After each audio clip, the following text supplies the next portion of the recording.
Doctor সাহেব, আপনি জাননি? এদিকে। চাচা ভালো হয়ে যাবে তো? হ্যাঁ, কিন্তু আজও লোক উনি। মনে হলো লেখাপড়া জানেন, কিন্তু শ্রমিকের কাজ করেন। ইচ্ছে করে যন্ত্রণা সহ্য করলেন, কিন্তু অবশ্য তো দিলেন না। হ্যাঁ, নিজেকে কষ্ট দিয়ে ওর আনন্দ। এক কষ্টকে ভুলতে চেয়ে কত যে কষ্ট মাথা পেতে নিচ্ছে। যাকে কাইন্ডলি এটা একটু রাখুন। উনি সম্পূর্ণ সুস্থ না হওয়া পর্যন্ত এটা দেবেন না। টেলিগ্রাম? হ্যাঁ, আমার বাবা, মানে ওনার বড় ভাই মৃত্যু শয্যায়।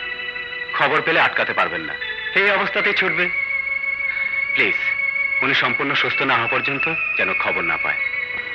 ওকে ওকে, আপনি নিশ্চিন্তে থাকুন। Thank you doctor, thank you. কি করবো মা, ছিলাম তোর মামা ব্যবসায় ফেল না করিয়ে দিলে তো না না আমরা তোর গ্রামে ফিরতাম না। চলো না বাবা, আমরা আবার সবাই শহরে ফিরে যাই। শহরে? এখানে তো তবুও কোন রকম চলে যাচ্ছে, শহরে গিয়ে খাবো কি? ব্যাস শুরু হলো প্যানপ্যানানি।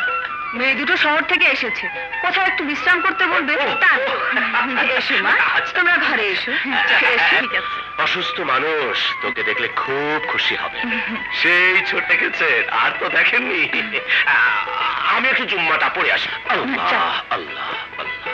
হঠাৎ বুকের মধ্যে চিরিক দিয়ে উঠল, মাথাটা ঘুরালো। সব বিলাসে বেরোনো আমাদের কেন হবে? আমরা তো চাষাবাদী মানুষ। বেশি কথা বলো না তো, বেশি কথা বলে দুর্বল হয়ে পড়বে। সত্যি মনটা বড় দুর্বল হয়ে পড়েছে। শুধু চিন্তা হয় অনিরুলটার সাথে বোধহয় আর দেখা হবে না। বাজে চিন্তা করো না তো, দেখো ছোট চাচা ঠিকই চলে আসবে। কি করে আসবে? হ্যাঁ, না ওর খবর আমরা জানি, না আমাদের খবর ও জানে। আরে জানে জানে, সবই জানে। শোনো মা, নারীর যুগ বলে একটা কথা আছে না? বাবার এই অসুখের খবর ঠিকই বিনা তারের টেলিফোনে ছোট চাচার কাছে পৌঁছে গেছে।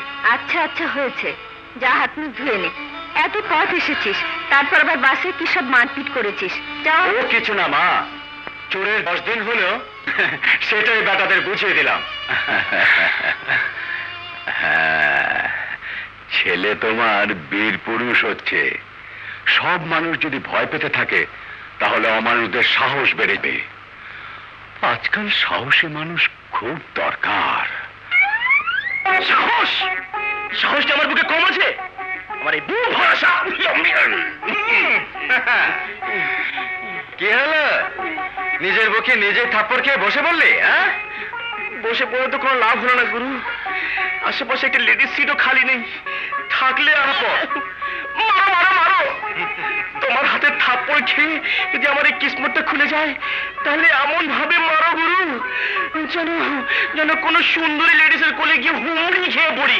তারপর সেই সুন্দরী লেডিসে হাই হিলের গাই খেয়ে কাঁদতে কাঁদতে বাড়ি ফিরতে হবে।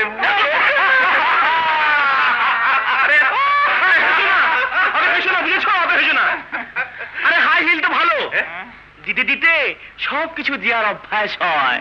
প্রথমে হাই হিল, তারপর চারকিল, তারপর মনের মিল, সব শেষে বাসর রাত, দুয়ারে কিল।